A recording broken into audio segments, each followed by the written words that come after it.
할렐루야. 네, 복된 주일입니다. 우리 옆 사람들과 함께 인사하도록 하겠습니다. 잘 오셨습니다. 네, 환영합니다.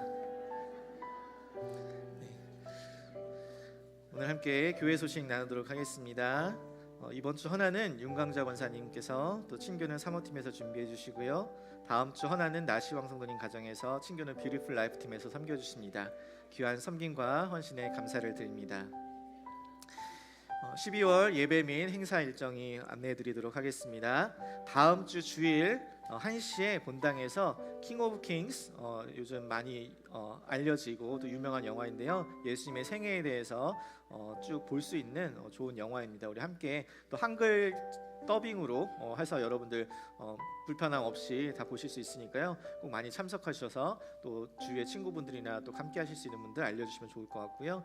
성탄 예배는 21일 10시 45분에 동일하게 드리고요. 이때는 우리 영어부 이제 유스 아이들이 영어로 이제 예배를 인도하고 또 함께 찬양하고, 또 오준 전도사님께서 말씀을 전해 주실 겁니다. 그러니까 여러분들 기대하는 마음으로 또 함께 해 주시고, 또 오후에는 1시 반에 성탄 행사가 있습니다. 비전 센터에서 있고요.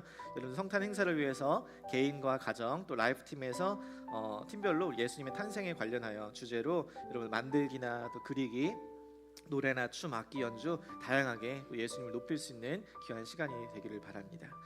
그리고 마지막으로는 송구영신 예배가 12월 28일 날 7시에 본당에서 있습니다. 그래서 동일하게 오전에 예배 드리고 저녁에 송구영신 예배가 있고요. 이때 함께 내년도 기도 제목을 받고 함께 또 안수하며 또 기도하는 시간 가지려고 하니까 여러분들 미리 시간 비워두시고 함께 참여해 주시면 감사하겠습니다. 몇 가지 모임 더 안내해 드리도록 하겠습니다. 오늘 예배 직후에 또 비전센터에서 이은수 조은혜 성도님 가정에 남아 아이 베이비 샤워가 있습니다. 1월 말쯤에 출산 예정인데요, 우리 함께 또 축하해 주시고 함께 기뻐해 주시면 감사하겠습니다. 소망의 모임이 오늘 12시 40분에 중보기도실에서 있고요. 또 소망의 회장 및 서기 선출이 있으니까 꼭 소망의 성도님들 되시는 분들은 꼭 참여해 주시면 감사하겠습니다. 올해 예결산과 또 내년도 준비를 위하여서 임시 집사회의가 오늘 1시 반에 회의실에서 있고요. 임시 사무처리회가 다음 주 예배 직후에 본당에서 있습니다. 여러분 교회 회원 되시는 분들은 꼭 참여해 주시면 감사하겠습니다. 그리고 이번 주 토요일 날 12월 13일 날 5시 반에 루이빌 메리엇 이스트에서 한인회 송년 모임이 있습니다. 여러분 또 기억하시고 또 한인분들 많이 참석해 주시면 감사하겠습니다. 교육부 광고입니다. 성경 읽기표를 여러분들 한 해 동안 열심히 일독하신 분들은 교육부에서 선물을 준비하고 있습니다. 다음 주까지 교육부장이신 우리 박현민 지사님께 제출해 주시면 알려주시면 감사하겠습니다. 그리고 2026년 달력이 준비되어 있습니다. 가정당 벽걸이 한 부, 또 탁상용 한 부씩을 가져가실 수 있는데요, 특별히 내년도 달력은 저희 교회가 50주년을 맞이하여서 특별히 커스터마이즈된 달력으로 준비를 했습니다. 그래서 매월 여러분들의 우리 함께했던 1월 달에는 뭐 민속의 날, 부활절에는 뭐 침례식과 여러 가지 행사들 해갖고 그 각 달마다 우리 성도님들의 사진들이 있습니다. 그래서 여러분들 내 사진 어디 있나 열심히 찾아보시고, 혹여나 만약에 안 나왔더라도 시험 들지 마시고 내 가족들 나와 있으면 하트 해주시고, 여러분들 라이프 팀별로 다 거의 다 들어가 있어서 여러분들 거의 다 있을 거예요. 그러니까 여러분들 보시고서 여러분들 많이 또 좋아해 주시고 또 나눠주시면 좋을 것 같고요. 특별히 지금은 가정당 하나씩 가져가시지만 나중에는 여러분들 다 나눠드린 다음에 여러분들 전도용으로도 나눠드릴 거니까요, 우선은 가정당 하나씩 벽걸이 탁상용으로 하나씩 가져가 주시면 감사하겠습니다. 자, 저는 이번 한 주간 오늘 예배를 사모하면서 제 마음 가운데 큰 기대감이 있었습니다. 하나님께서 우리 예배 가운데 어떠한 은혜를 주실까, 또 예배 가운데 어떠한 또 하나님의 사랑을 부어주실까 기대하는 마음으로 한 주간을 보냈습니다.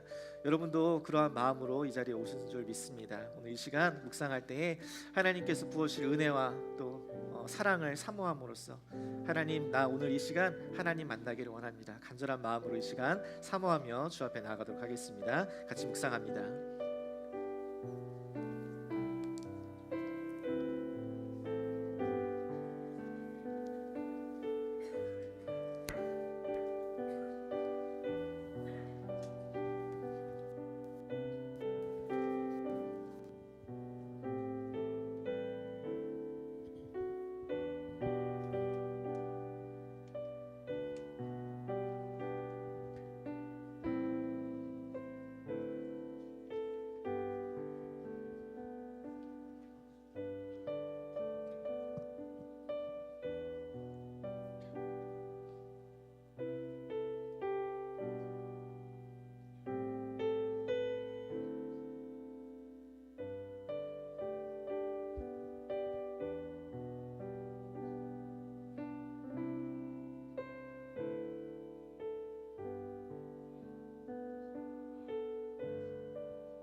살아계신 하나님, 이 시간이 예배의 주인이 하나님이 되심을 선포합니다. 우리가 주님을 사랑하고 또 주님께 예배하기를 기다렸지만 그 무엇보다 이 예배를 기다리신 분은 하나님이신 줄 믿습니다. 하나님께서 우리를 만나기를 원하시고 우리 가운데 말씀하여 주시기를 기대하신 줄 믿습니다. 그래서 이 시간 주님께서 우리에게 따스한 음성으로 속삭여 주시고 그 따스한 사랑으로 우리를 품어주시고 안아주시기를 간절히 소망합니다. 이 예배 가운데 온전히 홀로 살아계신 영광 받으시기 합당하신 그 주님만 높이는 시간 되게 하여 주옵소서. 주님의 영광의 빛이 우리를 마음 가운데, 우리의 영혼 가운데 비춰지기를 간절히 소망하며 이 모든 말씀 살아계신 예수님의 이름으로 기도드립니다. 아멘.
평생의 삶 가운데 주님만 따라가기를 소망하십니까?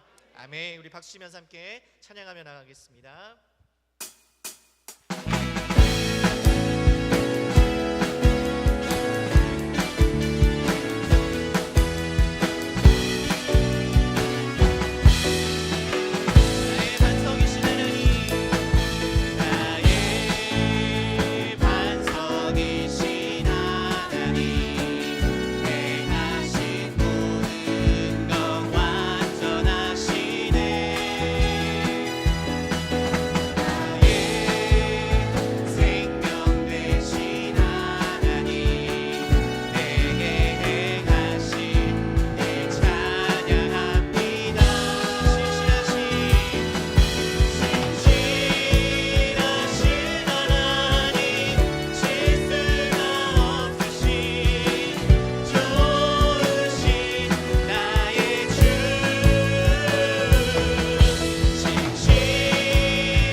전적으로 기뻐하십니까?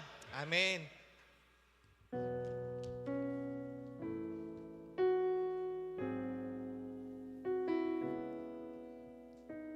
우리가 기뻐하고 즐거워하는 하나님, 그 하나님만이 우리의 삶의 이유이심을 고백합니다.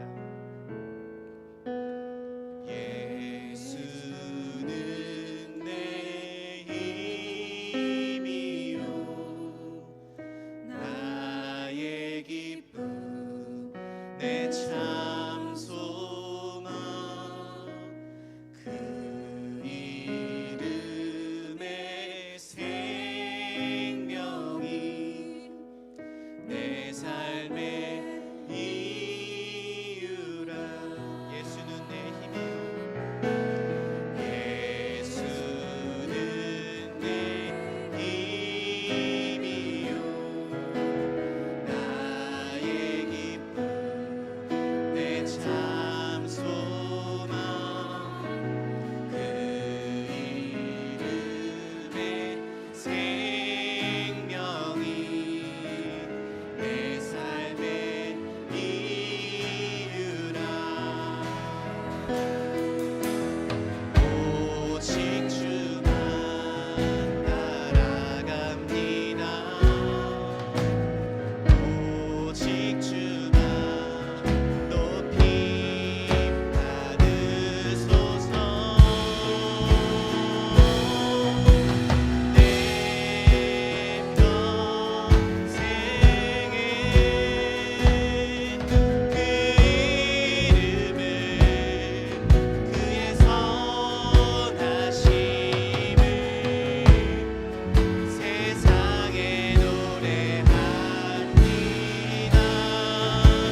강하고 담대하라. 너는 그들에게 맹세하여 그들에게 주리라 한 땅을 이 백성에게 차지하게 하리라.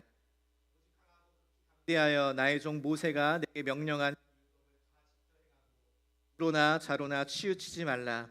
그리하면 어디도 가든지 형통하리니 이 율법책을 내 입에서 떠나지 말게 하며 주야로 그것을 묵상하여 그 안에 기록된 대로 다 지켜 행하라. 그리하면 내 길이 평탄하게 될 것이며 내가 형통하리라. 아멘. 살아계신 하나님, 참으로 감사를 드립니다. 우리에게 구원을 약속하여 주시고 그 약속의 땅을 보여주시며 그것으로 끝나는 것이 아니라 우리의 삶 가운데 항상 함께하여 주셔서 우리의 발걸음을 인도하여 주시고 넘어질 때마다 다시 일으켜 주시며 위로로 우리와 함께하여 주시니 참으로 감사합니다. 이 세상 살아갈 때에 우리의 힘으로 살아갈 수 없음을 고백하며 절망할 때 있고 지쳐 쓰러질 때 있지만 하나님, 오늘도 이 시간 주의 말씀에 힘입어 주님의 손 붙잡고 주의 얼굴 바라보기 위해 이 자리에 나왔습니다. 하나님, 이 시간 이 예배 가운데 주님의 은혜를 구합니다. 주님께서 한량없는 은혜로 풍성하신 자비로 우리를 덮어 주옵소서.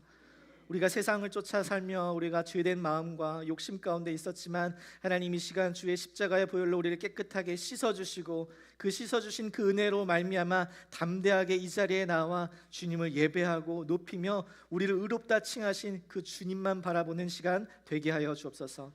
이 시간 각 처소에서 드리는 예배 가운데 주님께서 함께하여 주셔서 각 처소마다 주의 말씀이 온전하게 선포되게 하시고 그 말씀을 듣는 모든 자들에게 겸손함을 허락하여 주셔서 그 말씀 앞에 엎드리고 주를 만나는 귀한 시간 되게 하여 주옵소서. 그러한 간절한 사모함으로 이 시간 주 앞에 귀한 예물을 드립니다. 하나님, 이 예물이 예수님을 알지 못하는 자들에게, 예수의 이름을 듣지 못한 자들에게 복음이 증거되는 데 사용되게 하여 주시고 가난하고 어려움 가운데 있는 자들에게 그들을 구제하며 그들을 도와주며 그들을 섬기는 힘 받게 하여 주시고 무엇보다 또 교회가, 예수 그리스도의 몸된 교회가 건강하고 아름답게 세워지며 우리의 믿음의 다음 세대들에게 이 말씀을 바르게 가르치는데 귀하게 쓰임받는 예물 되게 하여 주시옵소서. 하나님, 이 시간 우리 모두 주 앞에 겸손하게 엎드려 말씀을 듣습니다. 이 말씀이 우리의 영혼을 새롭게 하여 주시기를 간절히 기도합니다. 죄된 마음들, 더러운 마음들, 절망 가운데 낙심하고 있는 마음들, 그 마음 가운데 회복이 있게 하여 주시고 이 말씀으로 회복을 선포하게 하여 주시고 그 회복과 치유로 말미암아 다시 한번 일어나 이 믿음의 발걸음 신실하게 따라가는 주의 백성들 다 될 수 있도록 주님께서 은혜를 베풀어 주시옵소서. 감사드리며 살아계신 예수님의 이름으로 기도드리옵나이다. 아멘. 오늘 예배 가운데 권용하 성도님 인데요, 이곳으로 이사 오셔서 방문하셨습니다. 잠시 일어나시면 환영하도록 하겠습니다. 네, 반갑습니다. 네, 환영합니다. 후에 식사하면서 교제했으면 좋겠습니다. 그리고 특별히 오늘은 벨라민 여기 교환학생으로 온 설지민 정들이 학생인데요. 그동안 한 학기 동안 열심히 교회에 이렇게 참석하다가 이제 다시 한국으로 이제 돌아가게 됐어요. 그래서 있는 동안 열심히 또 예배드리고 또 함께하는 것들이 제가 보면서 너무 귀하고 감사하더라고요. 네. 여기 미국 오면은 유학생활 하면서 이때 아니면은 놀 데가 없다. 이 시간 놀아야 된다. 그래서 여행 다니고 뭐 그럴 수도 있는데 우리 교환학생 우리 두 자매가 교회 와서 신실하게 예배드리는 모습 보면서 제가 오히려 너무 은혜가 되고 너무 고맙더라고요. 오늘 마지막 예배인데요. 우리 두 분 잠시 일어나 주시면 또 축복하는 마음으로 또 인사했으면 좋겠습니다. 감사합니다. 네, 자리에 앉으시고 또 한국 가서도 또 신실하게 또 믿음 생활했으면 좋겠습니다. 오늘 함께 우리 말씀 암송하도록 하겠습니다. 요한일서 2장 15절로 16절 말씀입니다. 요한일서 2장 15절로 16절 말씀 우리 큰 소리로 암송하도록 하겠습니다. 이 세상이나 세상에 있는 것들을 사랑하지 말라. 누구든지 세상을 사랑하면 아버지의 사랑이 그 안에 있지 아니하니 이는 세상에 있는 모든 것이 육신의 정욕과 안목의 정욕과 이생의 자랑이니 다 아버지께로부터 온 것이 아니요 사랑으로부터 온 것이라. 요한일서 2장 15절로 16절 말씀. 아멘. 자, 이번 주 말씀은 로마서 12장 2절 말씀입니다. 우리 큰 소리로 읽도록 하겠습니다. 시작. 너희는 이 세대를 본받지 말고 오직 마음을 새롭게 함으로 변화를 받아 하나님의 선하시고 기뻐하시고 온전하신 뜻이 무엇인지 분별하도록 하라. 로마서 12장 2절 말씀. 아멘. 자, 이번 한 주간 또 이 말씀 붙잡고 하나님의 뜻을 분별하는 저희 모두가 되기를 소망합니다.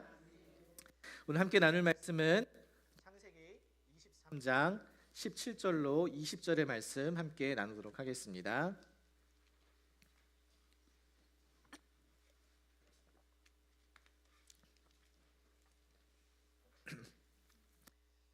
창세기 23장 17절로 20절의 말씀입니다. 구약성경 29페이지고요. 제가 대표로 읽도록 하겠습니다. 마므레 앞 막벨라에 있는 에브론의 밭 곧 그 밭과 거기에 속한 굴과 그 밭과 그 지위에 둘린 모든 나무가 성문에 들어온 모든 헷 족속이 보는 데서 아브라함의 소유로 확정된지라. 그 후에 아브라함이 그 안에 사라를 가나안 땅 마므레 앞 막벨라 밭 굴에 장사하였더라. 마므레는 곧 헤브론이라. 같이 읽습니다. 이와 같이 그 밭과 거기에 속한 굴이 헷 족속으로부터 아브라함이 매장할 소유지로 확정되었더라. 아멘. 벌써 한 해의 마지막 달이 되었습니다. 빠르게 지나간 한 해를 돌아보며 또 새로운 한 해를 기대하며 준비하며 우리는 항상 보다 더 나은 삶을 추구하며 또 늘 어떻게 잘 살 수 있을까를 고민합니다.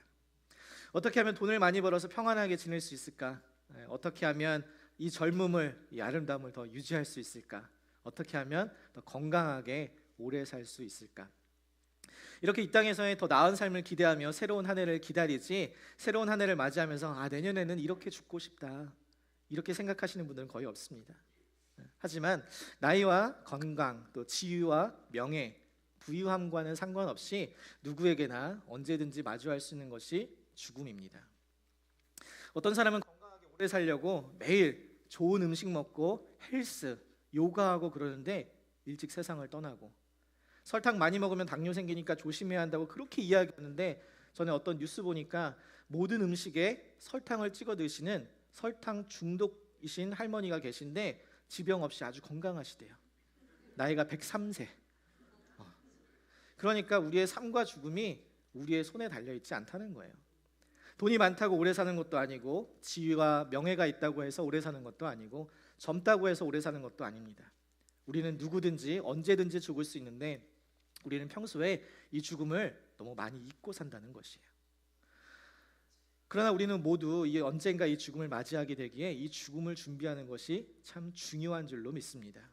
오늘 본문 창세기 23장은 아브라함의 아내 사레가 죽게 되어서 그녀를 장사지낼 준비를 하는 이 아브라함의 모습을 보여줍니다. 21장에서 이삭이 태어나고 22장에서 이삭을 번제로 드리는 이 사건이 이 아브라함 스토리의 전체적인 스토리의 클라이맥스, 절정이었다면, 이제 23장 사라의 죽음을 시작으로 24장은 이삭과 리브가의 결혼이 나오고 25장은 아브라함의 죽음으로 이 믿음의 여정을 마무리하게 됩니다. 모든 인생에게 죽음이 당연한 과정이듯이 사라도 죽고 아브라함도 죽습니다. 그러나 그 사이에 있는 이 이삭의 결혼 이야기를 통하여서 하나님의 약속과 계획은 여전히 계속 진행되고 있음을 보여줍니다. 오늘 말씀을 포함하여 이제 세 번의 이야기를 통해 아브라함의 스토리를 마무리하게 될 텐데, 여러분이 기억하셔야 할 분명한 사실 한 가지는 바로 이것입니다. 하나님께서 준비한 영원한 약속과 계획은 결코 끝나지 않는다는 것입니다. 저는 오늘 본문의 말씀을 통해 우리 모두가 이 분명한 진리를 깨닫고 저와 여러분의 삶에 하나님의 약속에 붙들림 바 되기를 간절히 소망합니다. 오늘 본문 1절 2절 말씀을 한번 보겠습니다. 1절 2절에 사라가 127세를 살았으니 이것이 곧 사라가 누린 횟수라. 사라가 가나안 땅 헤브론 곧 기럇 아르바에서 죽음에 아브라함이 들어가서 사라를 위하여 슬퍼하며 애통하다가. 23장 첫 구절에서 성경의 저자는 사라의 죽음을 기록하며 사라가 이 땅에서 살아온 횟수를 이야기해 줍니다. 얼마나 살았대요? 127세. 127세. 근데 여기서 그녀가 살아온 연수보다 더 특별한 것은 그녀의 인생 연수를 성경이 기록했다라는 것입니다. 창세기를 보면 아담, 노아, 아브라함, 이삭, 야곱, 요셉 이렇게 남성에 대한 인생 연수는 기록했는데 놀랍게도 이 여성의 인생 연수, 이 향년을 기록하지는 않습니다. 성경 전체를 봐서도 그래요. 그런데 성경에서 유일하게 그 인생의 연수가 기록된 여자가 있는데 그 사람이 바로 사라입니다. 그러니까 성경의 저자가 이 사라의 인생을 얼마나 중요하게 생각했는지를 우리는 볼 수 있는 것이죠. 그렇게 중요한 인물이었던 사라가 어디서 죽었는가? 2절에 보니까 가나안 땅 헤브론 곧 기럇 아르바에서 죽었다라고 이야기합니다. 여러분, 이 헤브론이란 지명이 기억나실지 모르겠는데 창세기 12장에서 후반부에 이 아브라함이 기근을 피해서 애굽으로 내려갔다가 바로 왕에게부터 오히려 더 큰 부를 얻고 올라오게 되었죠. 그 후에 13장에 보면 롯과 이 아브라함의 목자들이 자신의 부유함 때문에 양들이 너무 많으니까 이 목초가 한정돼 있으니까 둘이 싸우게 되어서 롯에게 이야기합니다. 네가 좌하면 내가 우하고 네가 우하면 내가 좌하겠다. 그렇게 해서 서로 떠나는 장면이 나와요.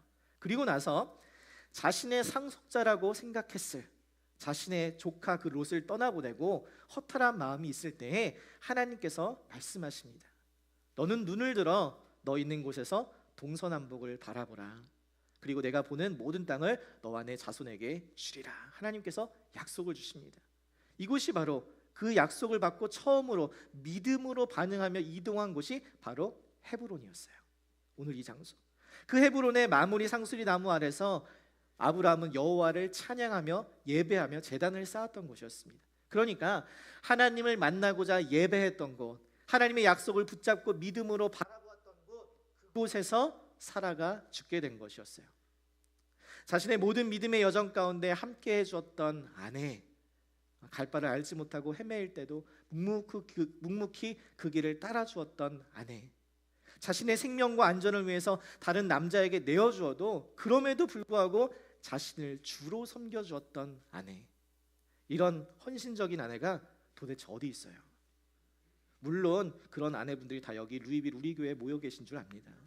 여러분들 표정이 목사님 저 여기 있는데 왜 어디서 찾으세요? 뭐 이런 표정인데, 여러분 이런 아내가 세상을 떠났으니 이 아브라함이 사라를 위해서 슬퍼하며 애통한 것이에요. 제가 지난 추수감사절에 어떤 가정하고 몇 가정하고 식사하면서 이야기를 나누는데 이야기를 나누는 가운데 어떤 분이 이야기하시는 거예요. 아내들은 남편이 없어도 혼자 잘 사는데 남편들은 아내가 없이 혼자서 잘 못 산다. 뭐 이런 이야기를 나누고 있었어요.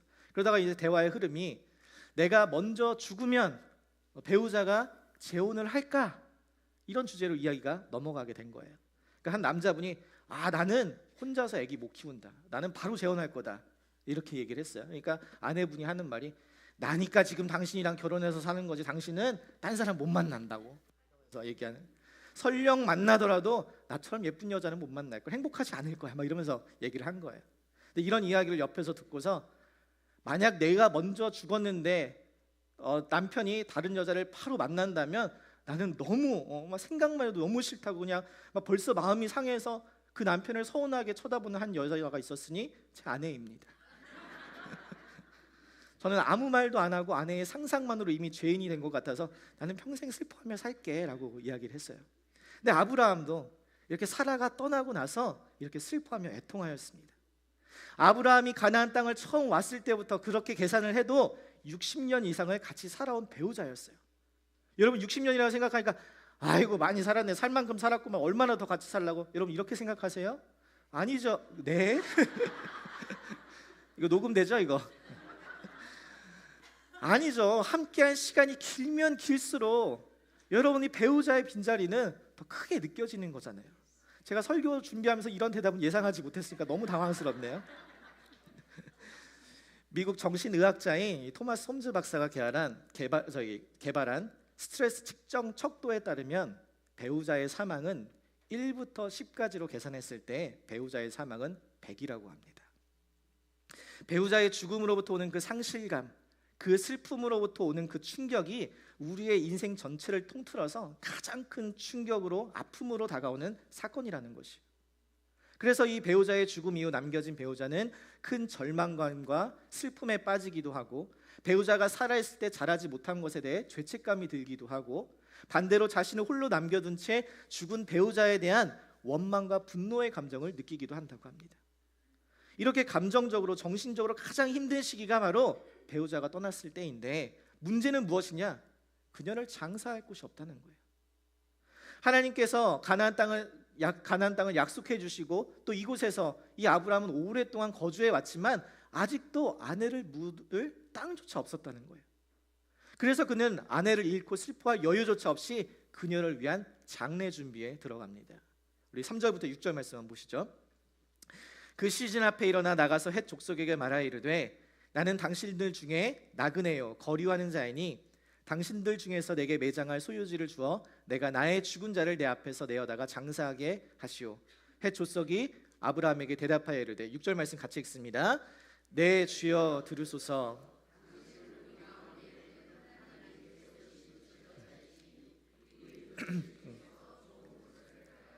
당신의 죽은 자를 장사하소서. 우리 중에서 자기 묘실에 당신의 죽은 자 장사함을 금할 자가 없으리이다. 여러분, 지금 이것은 아브라함이 헷 족속에게 자신을 소개하고 아내를 장사할 땅을 지금 매입하고자 하는 의사를 밝히는 그런 순간입니다. 그런데 여기서 아브라함과 이 헷 족속의 이 대화 가운데서 우리 한 가지 중요한 사실을 짚고 넘어가야 합니다. 그것은 아브라함이 지금 자신의 삶을 어떻게 바라보고 있는가라는 것이에요. 그가 헷 족속에게 자신을 어떻게 소개하고 있는가 하고 보니까, 다시 한번 보세요. 나는 당신들 중에서 나그네요 거류하는 자니 라고 이야기합니다. 그는 그들에게 자신을 나그네요 잠시 머물고 있는 사람이라고 소개하는 것이에요. 자신의 고향이 아닌 낯선 이방 땅에 잠시 머무르고 있는 이방인, 그가 바로 나라는 거예요. 여러분, 근데 생각해 보세요. 지금 아브라함이 본토 친척 아비 집을 떠나서 가나안 땅으로 온 지 1, 2년이 지난 것이 아닙니다.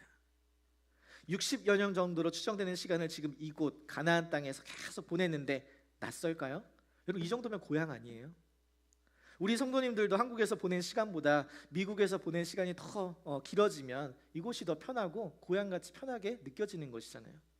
그리고 아브라함이 그렇게 오랜 시간을 지나면서 어마어마한 부자가 되었고 또 연합군을 무찌를 수 있는 군대도 있었고 권세도 있었습니다. 가나안 땅에 있던 사람들이 막 봐도 자기 땅에 살고 있는 이 이방인의 지위가 얼마나 높으면 이방신을 섬기는 그들이 말하길 당신은 우리 가운데 있는 하나님이 세우신 지도자라고 말할 정도였어요. 그는 이미 가나안 땅에서 힘과 능력, 부유함과 권세를 갖춘 아주 높은 지위와 명예를 가진 그런 사람이었습니다. 그런데 아브라함이 자신을 뭐라고 소개했다고요? 나는 나그네요 거류하는 자니라고 소개했다는 거예요. 그러니까 내가 이방인이고 나그네라는 말은 내 집은 여기가 아니라는 것이에요. 내 집은.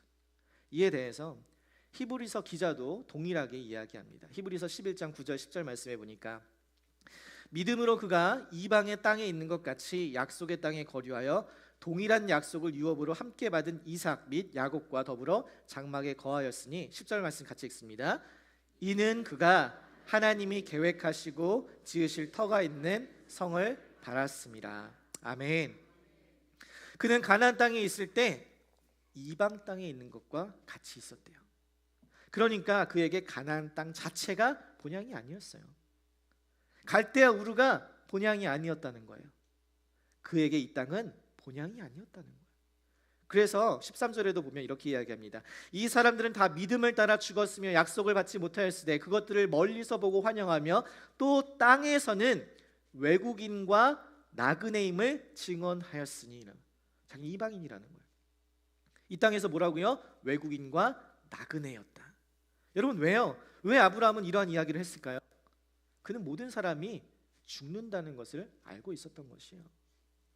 그의 아버지도 그랬고 자신의 삼촌도 그랬고 이제 자신의 아내도 죽게 되었습니다. 이 세상에서 아무리 부귀 영화를 누리고 살아도 우리는 모두 죽기 때문에 이 세상이 자신의 집이 아니라는 것을 알았다는 거예요. 우리 찬양 가사처럼 주의 많은 이 세상은 내 집 아니네, 우리의 집이 아니라는 거예요. 우리가 죽으면 우리가 소중하게 여기던 그 어느 것 하나 가져갈 수 없으니 여러분, 이 세상에 너무 정들지 마세요. 여러분, 이 세상의 것들에 너무 마음 두지 마세요. 이 세상의 것들을 너무 사랑하면 아버지의 사랑이 그 안에 있지 않다고 성경은 이야기합니다. 우리는 너무 이 세상의 것들, 내 물질, 내 소유, 내 이 세상의 것들 너무 집착할 때가 많은데 사도 베드로는 이야기합니다. 우리 같이 읽습니다. 사랑하는 자들아, 거류민과 나그네 같은 너희를 권하노니 영혼을 거슬려 싸우는 육체의 정욕을 제어하라. 아멘. 아멘이세요? 여러분, 우리는 돌기둥으로 변해버린 롯의 아내를 기억해야 합니다. 내가 소중하게 여기는 것들, 남겨둔 것들, 그것들에 미련 두고 뒤돌아보지 말아야 하는 것이요. 하나님이 부르시면 내가 돈이 많든 내가 건강하든 내가 아름답고 젊든 그거에 상관없이 언제든지 가진 것 버리고 모두 버리고 떠나야 하는 것이 우리의 나그네 인생임을 여러분 기억하시기를 권면합니다.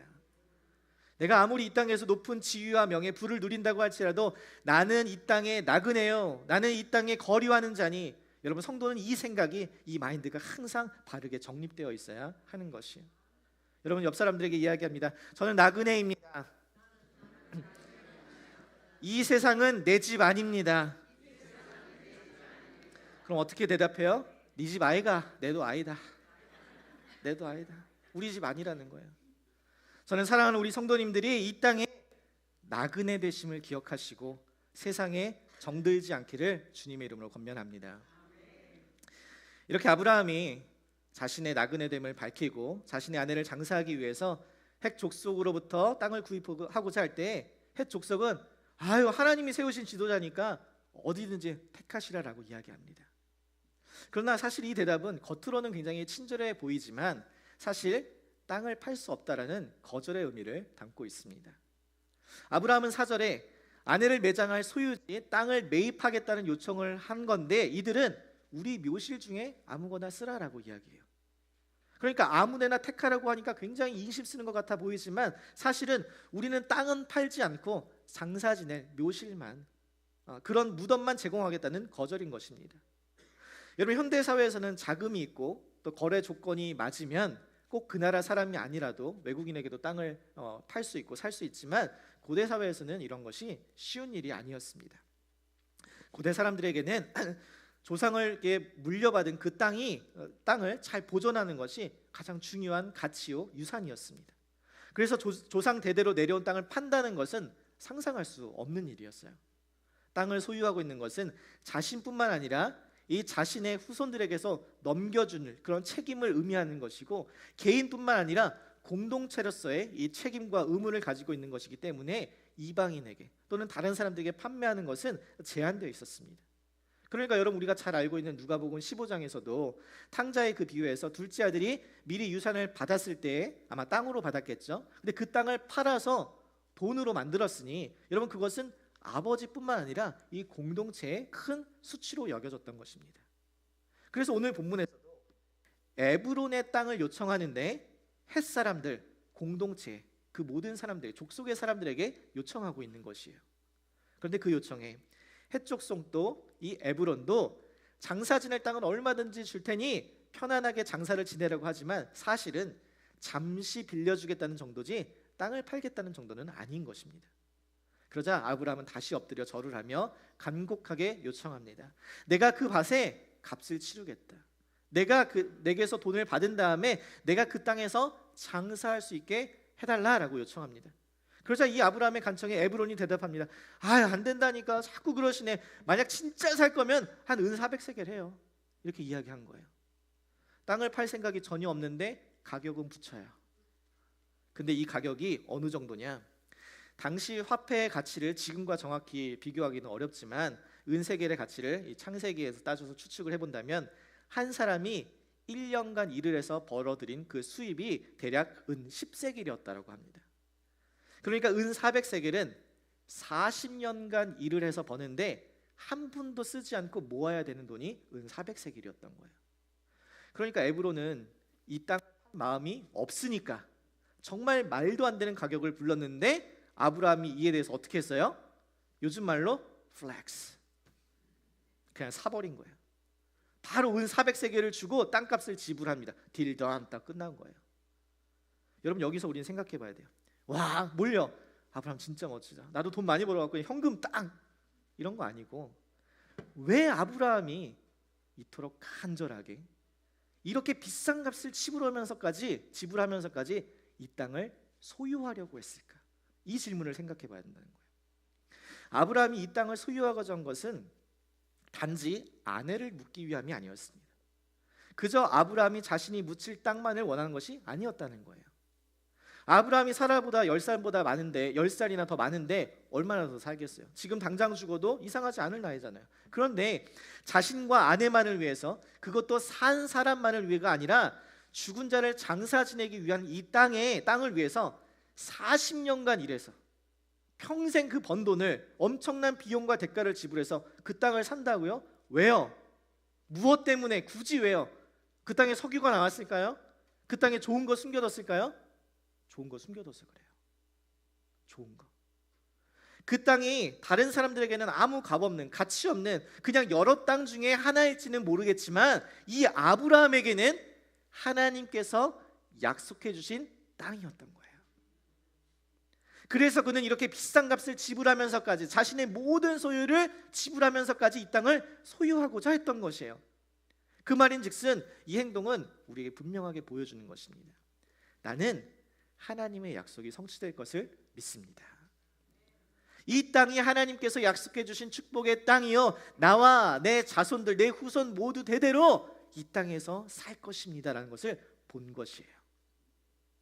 이미 약속의 자녀 이삭의 탄생과 모리아 산에서 여호와 이레의 하나님을 만난 그 경험을 통하여서, 하나님께서는 말씀하신 것을 반드시 이루시는구나, 그 약속의 성취에 대한 분명히 확신이 있으니까 아무리 비싸도, 아무리 대가를 치른다 할지라도 그 대가가 아깝지 않은 거예요.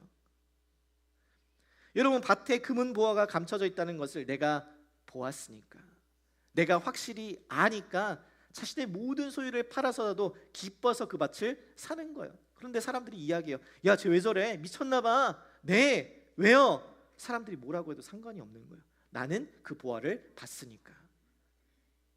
그 어떤 것과도 비교할 수 없는 금은 보화가 그곳에 숨겨져 있는 것을 내가 봤으니까, 내가 확신하니까. 이것이 바로 예수님이 말한 천국이라는 것이에요. 아브라함은 눈으로 본 것입니다. 그는 육신의 눈으로 그냥 이삭 한 명을 보았지만 믿음의 눈으로 하늘의 별과 같이, 바다의 수많은 모래와 같이 그 수많은 자손들을 보았고, 그들이 거할 약속의 땅, 그 하나님이 지으시고 계획한 터가 그 성을 바라보며 그곳에 모든 것을 투자한 것이었어요. 그래서 히브리서에서 이렇게 이야기합니다. 11장 13절로 14절 다시 한번 보겠습니다. 이 사람들은 다 믿음을 따라 죽었으며 약속을 받지 못하였으되 그것들을 멀리서 보고 환영하며 또 땅에서는 애국인과 나그네 임을 증언하였으니, 14절 같이 읽습니다. 그들이 이같이 말하는 것은 자기들이 본향 찾는 자임을 나타내느니라. 아멘. 비록 약속을 내가 직접 보지는 못하였으나, 이루어지는 것을 보지는 못하였으나, 그 당시에는 이루어지지 않았으나, 어떻게 그 약속이 성취될지는 내가 다 이해하지 못하고 다 알지는 못하지만 그 약속이 멀리서 보고 환영했다는 거예요. 왜요? 그들은 본향을 찾는 자이기 때문에. 아브라함은 이 땅에서 나그네요, 거류하는 자였습니다. 아무리 힘과 능력, 지위와 권세가 있다고 할지라도 이 땅에서 이방인이었어요. 그래서 그는 이 땅에 정붙일 수가 없었습니다. 그는 이 땅에서 참된 평안과 안식을 누릴 수 없었어요. 왜요? 그의 마음은, 그의 생각은, 그의 사랑은 이 땅이 아니라 아버지 계신 하늘나라이기 때문에. 그가 가야 할 곳, 그가 꿈꾸는 곳, 그곳은 바로 오직 하나님 곁뿐이었습니다. 그곳이 오직 그의 유일한 본향이요, 그가 참되게 안식할 수 있는 아버지의 품이었던 것이에요. 저는 사랑하는 우리 성도님들이 아브라함이 아내 사라의 장례를 준비하는 가운데 보여주는 이 죽음에 대한 믿음의 반응을 통해 여러분의 죽음, 그 죽음 이후에 가야 할 여러분의 막벨라굴, 여러분의 마물의 이 헤브론 땅을 준비하시기를 주님의 이름으로 권면합니다. 이 땅, 이 세상의 헛된 것, 썩어질 것, 그 사라질 것에 여러분의 수고와 인생, 그 에너지, 그 비싼 은 400세겔을 쏟아붓지 마시고 썩지 아니하고 쇠하지 아니하고 영원히 변치 않는 그 하나님의 나라를 바라보며 그 하나님께서 우리에게 주신 약속을 붙잡으며 우리가 정말 돌아가야 할, 우리가 정말 참된 안식을 누릴 수 있는, 우리의 본향을 찾는 믿음의 발걸음이 되시기를 주님의 이름으로 축복합니다. 말씀을 마무리하며 이 맥스 루케이도라는 유명한 기독교 작가의 이야기를 잠시 들려드리도록 하겠습니다. 그에게는 이 수십 년 동안 왼손 엄지가 떨리는 특이한 증상이 있었다고 합니다. 마치 무언가 중독되어 있는 사람처럼 왼손으로 음료를 들면 이게 덜덜 떠는 거예요. 음료가 흘릴 만큼. 골프를 칠 때도 이게 덜덜 떨리니까 공을 제대로 못 맞추겠죠. 너무 아쉽죠, 그죠? 설교를 할 때에도 왼손을 들면 죄송합니다. 덜덜 떠는 모습에 이 성도님들이 신뢰하지 못할 것이라고 생각을 했다고 합니다. 그는 자라면서 이 떨림에 익숙해지긴 했지만 처음에는 안정을 찾지 못했다고 해요. 그의 표현대로 말하면 그 흔들림이 자신을 흔들었대요. 이 왼손의 그 흔들림이 자신의 삶을 전체를 흔들었다는 거예요. 그의 아버지가 루게릭 병으로 돌아가셨기 때문에 최악의 경우를 가정하면서 자신도 어떤 병이 찾아온 것이라고 생각했다고 합니다. 그래서 결국 그가 신경과 의사를 찾아갑니다. 진료실에 들어갈 때부터 너무나 긴장이 되어서 입이 그냥 바짝 마르고 두려웠다라고 해요. 그 의사는 혈액 검사를 하고 그를 진찰하고 그에게 걷는 것, 균형 잡는 것 하나하나 다 시켜봅니다. 그리고 고무망치로 그의 무릎을 두드리면서 몇 가지 질문도 다 해보는 거예요. 다 종합적으로 검진을 한 거죠. 그리고 나서 많은 검사를 하고선 한참이 지난 후에 의사가 하는 말이 걱정할 필요 없습니다. 확실한가요? 네, 그렇습니다. 아닌데 치료도 필요 없어요? 필요 없습니다. 휠체어도 필요 없어요? 제가 보기에는 필요 없습니다. 확실해요. 그러자 이 의사가 심오한 말을 했답니다. 네, 약속하죠. 엄지가 떨리는 것은 별로 걱정할 일이 아니에요. 의사가 약속한다는 말을 해주니까 갑자기 안심이 되더래요. 보통 남편이 아무리 얘기해도 공감이 안 되다가 의사 한마디면 그냥 끝나잖아요. 의사가 한마디 해주니까 안심이 되더래요. 그래서 이 맥스 루케이도 목사님이 의자에서 막 그냥 깡충 뛰어내려가고 의사에게 감사를 표현한 뒤 진료실을 막 뛰어서 기뻐서 막 나왔다고 합니다. 기분이 너무 좋더래요. 얼마나 그랬겠어요. 그래서 차에 올라서 집으로 가기 위해 운전을 딱 시작했는데 신호에 걸려서 잠시 머물러 있는 동안 잡고 있는 그 핸들을 잡고 있는 자신의 왼손을 봤대요. 여러분 어떻게 됐을까요? 의사를 만나고 왔으니까 더 이상 떨리지 않았을까요? 아니요. 계속 떨리고 있더래요. 계속 떨리고 있더래요. 그런데 그 떨림이 나타난 이유, 어릴 때부터 어느 순간 떨림이 나타난 이유, 처음으로 이 떨림을 다르게 보기 시작했대요. 이 부분을 제가 그대로 읽어드릴게요. 나는 그 문제를 놓고 심각하게 고민할 수도 의사의 약속을 떠올릴 수도 있었다. 염려를 선택할 수도 소망을 선택할 수도 있었다. 그 중에서 나는 소망을 골랐다. 진부하게 들리겠지만 나는 내 엄지에게 이렇게 말했다. 넌 이제 더 이상 내 근심거리가 아니야. 의사가 내게 약속했거든. 네가 해롭지 않다고. 그 순간 이후 나는 엄지가 이상하게 행동할 때마다 의사의 약속을 떠올렸다. 저는 이 이야기를 읽으면서 바로 이거다라고 생각이 드는 거예요. 바로 이거다. 여러분 이 목사님의 엄지가 계속 떨리면서 염려하게 되었듯이 여러분 우리는 우리의 삶의 문제 앞에서 크게 흔들리며 염려할 때가 있습니다. 우리의 미래, 우리의 믿음, 우리의 가정, 우리의 재정이 흔들릴 때가 있어요. 아브라함의 아내가 이 사라를 잃은 그 상실의 아픔 속에서 그 인생이 크게 흔들렸어요. 그런데 우리가 마주하는 이 흔들림 속에서 문제는 하나님께서 약속을 지키실 것인가 이게 아니더라고요. 이미 하나님께서는 성경을 통하여서 역사를 통하여서 우리의 삶을 통하여서 말씀하신 약속은 반드시 지키시는 신실하신 하나님이심을 증명해 왔습니다. 믿으세요? 그러니까 문제는 하나님께서 약속을 지키실 것인가 이것이 아니라 우리가 그 약속 위에 우리의 삶을 세울 것인가 이것이 문제라는 거예요. 하나님이 문제가 아니라 그 변하지 않는 그 신실하신 약속에 내 마음을, 내 삶을, 내 생각을 그 위에 세울 것인가 이것이 문제라는 거예요. 여러분 세상은 우리의 삶을 흔듭니다. 우리가 애써 쌓아오는 거 다 무너뜨릴 만큼 흔들어요. 그래서 우리가 절망 가운데 있게 하고 소망을 잃어버리게 합니다. 그러나 그 순간이 우리의 믿음이 진짜임을 나타내는 순간입니다. 믿음의 사람들은 그 순간 하나님의 약속을 바라보고 그 약속을 선포하고 그 약속이 성취되기를 기도합니다.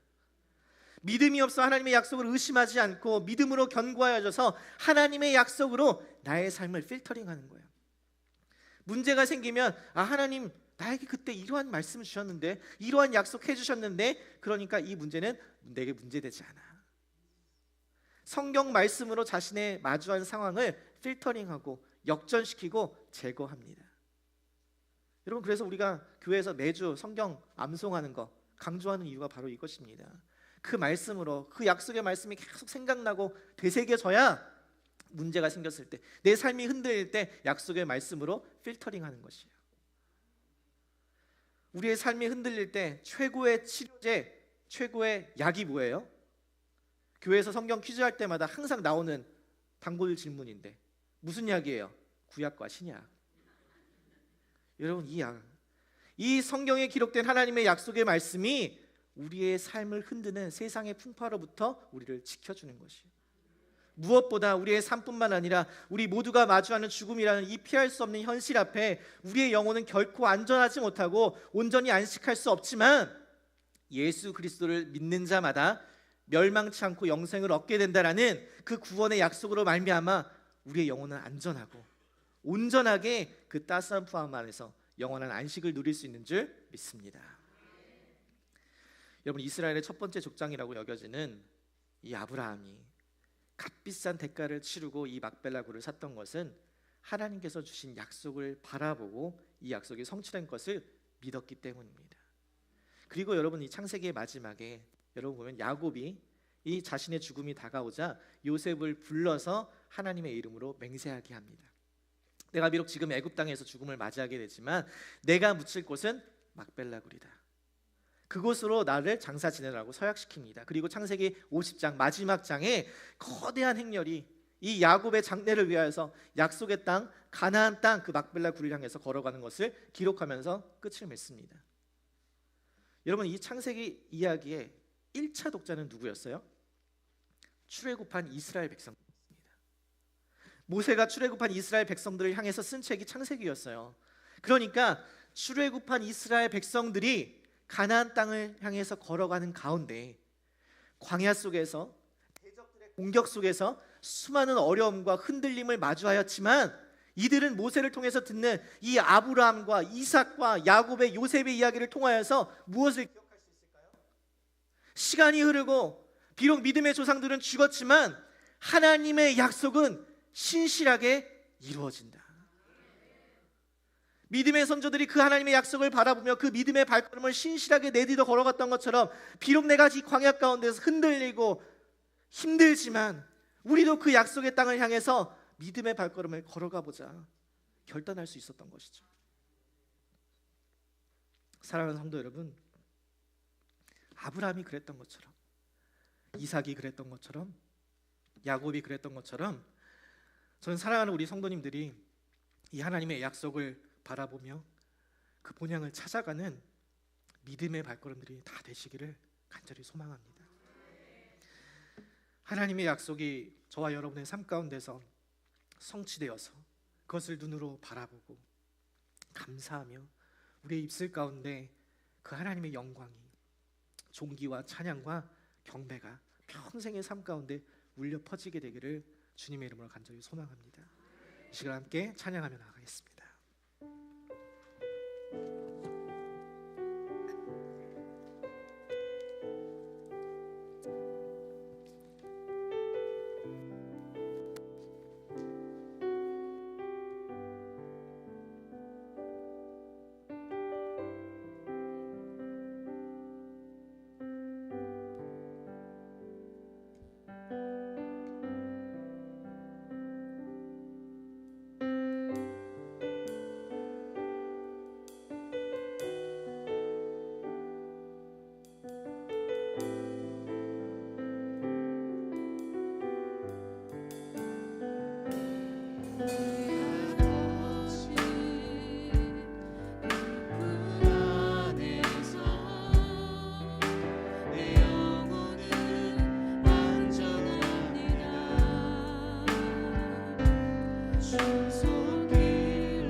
가정이 또 내 삶이 나의 재정이 흔들릴 때가 있음을 보게 됩니다. 여러분 그 흔들림이 있을 때 우리가 해야 할 것 그것이 바로 약속의 말씀을 붙잡는 것이 되겠습니다. 여러분 세상 어떤 것으로도 우리를 안정시켜주고 나를 요동하지 않게 하는 것은 없습니다. 우리는 오직 주의 말씀 안에서 참된 평안과 안식을 누릴 수 있는 줄 믿습니다. 오늘 이 시간 기도할 때 하나님 내 삶이 흔들릴 때마다 약속의 말씀 붙잡게 하여 주옵소서. 내가 그 안에서 참된 평안함을 누리게 하여 주옵소서. 내 갈 바 알지 못하고 내가 가야 할 길 알지 못하고 그래서 흔들리며 눈물을 흘리고 있고 내 안에 아픔 가운데 절망하고 있을 때 있지만 아버지 하나님 내 삶은 온전히 주 안에서 안전합니다.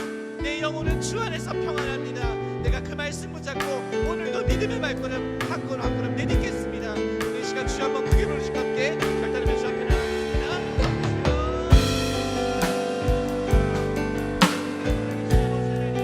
이 시간 말씀을 통하여서 우리에게 가르쳐 주시니 감사합니다. 아버지 하나님 나의 삶 가운데 흔들릴 때가 있습니다.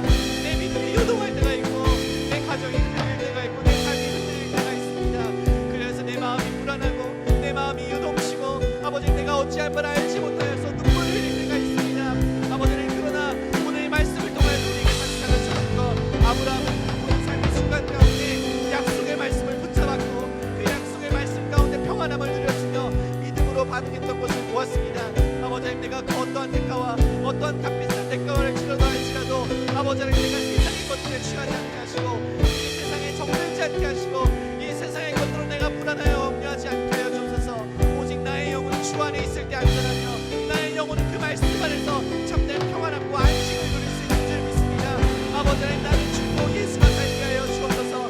내 육신의 욕망과 앞으로의 전화과 인생의 자랑 가운데 머물러 있지 않게 하여 주옵소서.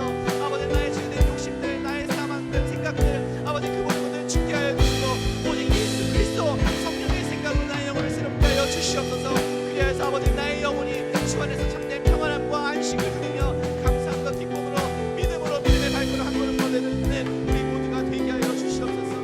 아버지 하나님 이 시간 다시 한번 기도할 때 여러분 이 세상의 것들 사랑하지 않고 주님만 바라보며 흔들리지 않고 주님 쫓아야하는데 여러분 아직도 내가 이 세상의 것들 세상의 사랑하는 것들 가운데서 여러분 마음속 보고 있으신가요? 이 시간 기도할 때 하나님 나는 나그네입니다. 나는 잠시 거리와는 자입니다. 나의 본향은 오직 하나님 계신 하나님 나라입니다. 내가 그 사실 잊지 않게 하여 주옵소서. 세상 사랑하지 않고 내가 세상에 남겨둔 것 그거 바라보지 않고 오직 주님만 바라보고 이게 가게 하여 주옵소서. 이 시간 다시 한번 주여 한번 크게 부르시고 함께 기도하는 바랍니다.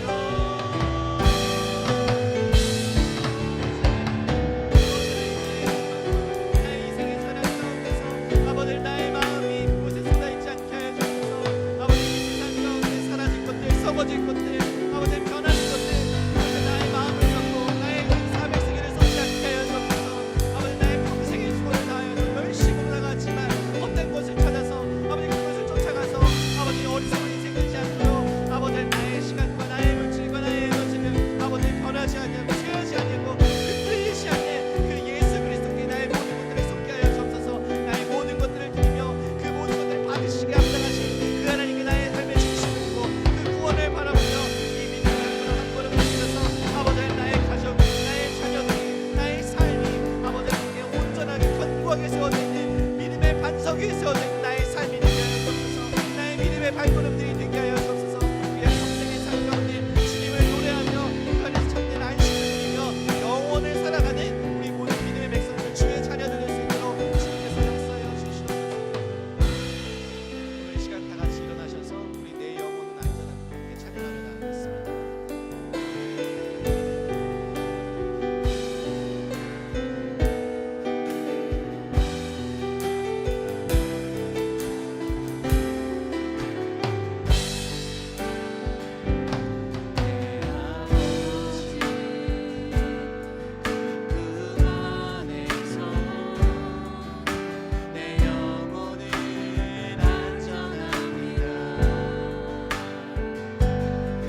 지금은 우리 구주 예수 그리스도의 은혜와 하나님 아버지의 사랑하심과 성령 하나님의 교통하심이 오늘 이 자리에 참석하여 주의 말씀을 듣고 삶이 흔들릴 때도 온전히 주의 약속의 말씀 붙잡고 그 안에서 참된 평안함을 누리며 안식을 누리며 살기를 소망하는 모든 믿음의 자녀들 머리머리 위에와 그 가정과 그 일터 위에 그리고 사랑하는 이 믿음의 공동체 위에 지금부터 영원토록 함께 하시기를 주 예수 그리스도의 이름으로 간절히 축원하옵나이다. 아멘.